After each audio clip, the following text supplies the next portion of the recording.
नाज़रीन, अब हमने सफ़ा और मरवा की सही करनी है।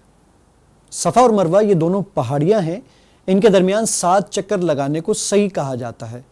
ये सही हज और उम्रे का रुकन है और इसके बगैर उम्रा और हज अदा नहीं होते। नबी करीम सल्लल्लाहु अलैहि वसल्लम का फरमान मुस्नद अहमद में हदीस नंबर 447, जिसमें नबी करीम सल्लल्लाहु अलैहि वसल्लम ने फरमाया, तुम पर सही फ़र्ज कर दी गई है, लिहाजा सही करो। यानी सफ़ा और मरवा के दरमियान में हमने चक्कर लगाने हैं। सफ़ा के करीब पहुंचकर ये कलमात पढ़ने चाहिए। इन्नस्सफ़ा वल मरवत मिन शआइरिल्लाह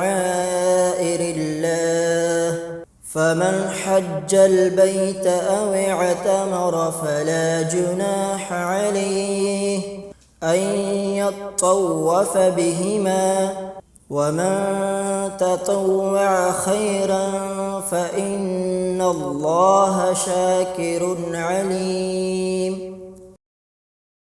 तर्जुमा। बेशक सफ़ा और मरवा अल्लाह की निशानियों में से हैं, तो जो बैतुल्लाह का हज या उम्रा करे तो उस पर कोई गुनाह नहीं कि वो इन दोनों का तवाफ करे, और जो खुशी से नेकी करे तो यकीनन अल्लाह ताला कदरदान खूब जानने वाला है। मैं उस चीज़ की इब्तिदा करता हूँ जिसके साथ अल्लाह ने इब्तिदा की है।